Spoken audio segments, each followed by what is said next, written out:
السبوع، وانتهى فكري مع أخباري وضاع. جاتني الأخبار في وسط السبوع، وانتهى فكري مع أخباري وضاع.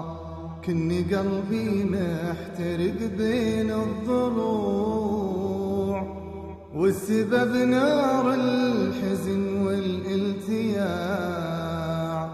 كني قلبي محترق بين الضلوع، والسبب نار الحزن والالتياع. ماتت أمي وانطفت ذيك الشموع، وابتدى حزني بأيامي وشاع. ماتت أمي وانطفت ذيك الشموع، وابتدى حزني بأيامي وشاع.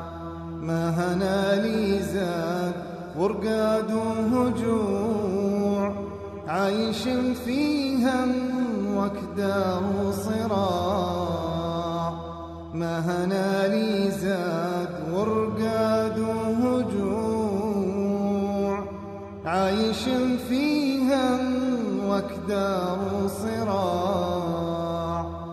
المصايب جاتني من كل نوع، بس موتك يا حياتي لي ضياع.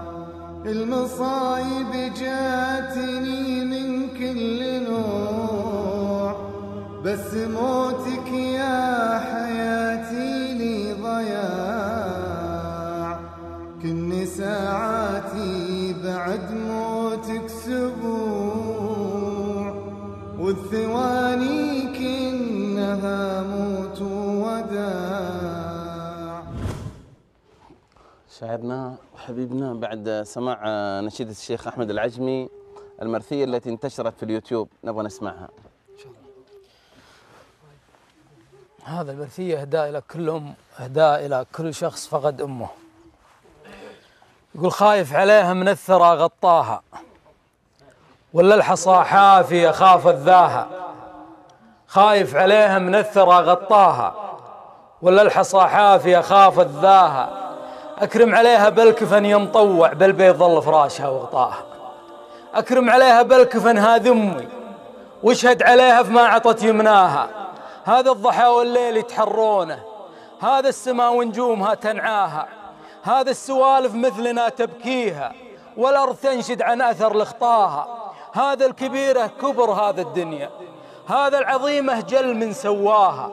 أبكي عليها، أبكي عليها مو نهار وليلة، ولا سنة تمشي وعد قضاها. أبكي عليها كثر ما شالتني، وكثر الحنين اللي اختلط بغناها، وكثر الأسامي، وكثر من سموها، وكثر نجوم، وكثر من يرعاها.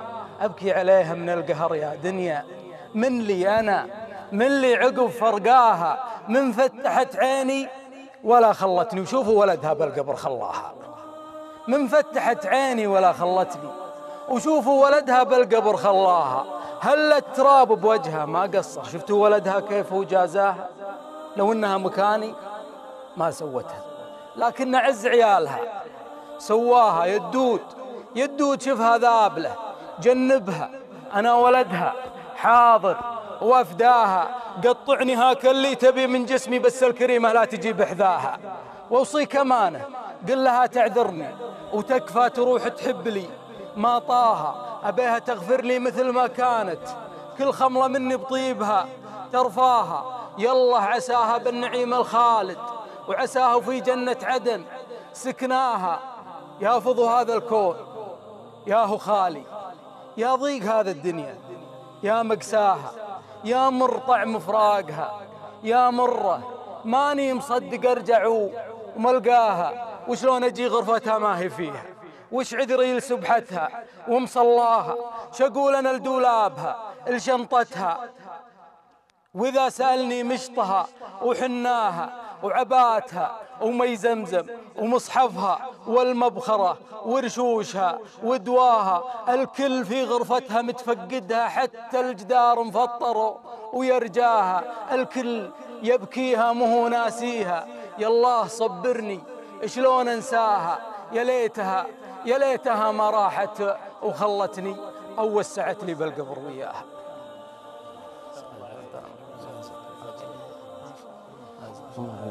شيخ سعد ايش تقول؟ يا أخي الحبيب، أنا سأقول عزاء لمن فقد أمه. جهزونا الاتصالات يا إخوان. عزاء لمن فقد أمه. البر الحقيقي يبدأ بعد توديعها، بعد موتها.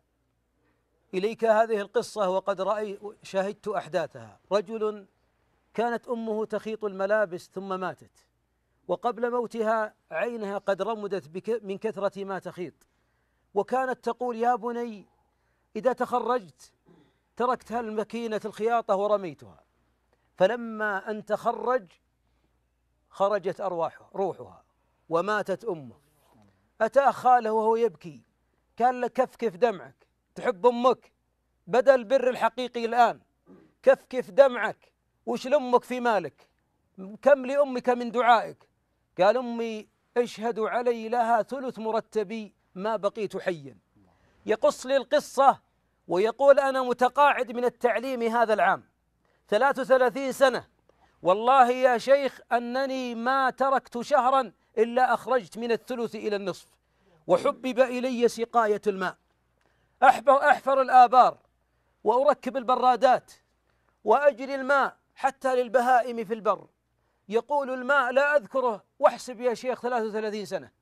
الشاهد: يوما خرجت من مسجدي فإذا في عمال يركبون برادة في المسجد، فنظرت إليهم ومسكت رأسي، قلت: يا أبو بندر، أنت أعمى، مسجدك تتركه وتركب في المملكة وخارج المملكة وتحفر آبار، تنسى مسجدك؟ فإذا بإمام المسجد يضع يده على كتفي ويقول: أبو بندر، أبارك لك الأجر. قلت له: لا تحسن الظن، والله ليست مني. قال: بل هي منك. قلت: والله ما اشتريتها. إذا بابني بدر عمره في الصف الأول الثانوي، ينكب على يدي ويقبلها ويقول: أبوي، أنا سنتين أدعي إن الله لا يريك مكان هالبرادة، لأني أجمع العيديات والمال من عامين، أجمعها حتى أركب هالبرادة. جدتي يا أبوي ما شفتها، لكن عاشت معنا وعاشت من قوتنا. ثم رفع الشاب الصغير وتوجه للقبلة: يا رب اسق أبي من سلسبيل الجنة، اللهم إنها عنه وعن والدته. هنا بكى ولا تلام عينه، رد الله عليه الصلاح في ذريته. أحبابي، لو نبكي على نصائب القبور ونسح ولا ألوم عينا تبكي، والله إنها من البر. وهذا دليل كما قال الدكتور خالد: لربما بر مخلوط بتقصير قليل. أتم هذا الدعاء، الصدقة. أمك يا أخي يا من ماتت لو أتتك كل شهر ألا تضيفها يا مسلم؟ أمي لو تجيني ما أحط حقها في الغنم، أحطه في الإبل. يا أخي ضيفها ولو بذبيحة واحدة، بماء، بإطعام الطعام، بأن تكون صالحا في نفسك وأن تصل رحمها. فيا أيها الأحباب، أقول لمن فقد أمه وفعلا ضج الحنين في قلبه والشوق قطع عروقه ولا ألومه، هذه حلوة اللبن، هذه باب الجنة. لكن أقول فضلا من الله أن الله فتح بعد موتهم البر. وأعيد المثال الأول: يا من ماتت أمه ولا والده، لو مريت المقبرة وطلع راسه من نثيلة قبره وصاح: تكفى وانا أبوك، تكفى وانا أمك، والله إني في حاجة إلى صدقة، في حاجة ما يوسع هاللحد الضيق، والله لأخرجن من مالي كاملا، ووالله ما أبقي شيء، والله بدون ما يطلعون من قبورهم إنهم في حاجة، رب ارحمهم كما ربونا صغارا. أنا حقيقة شهدت قصتين قصيرتين.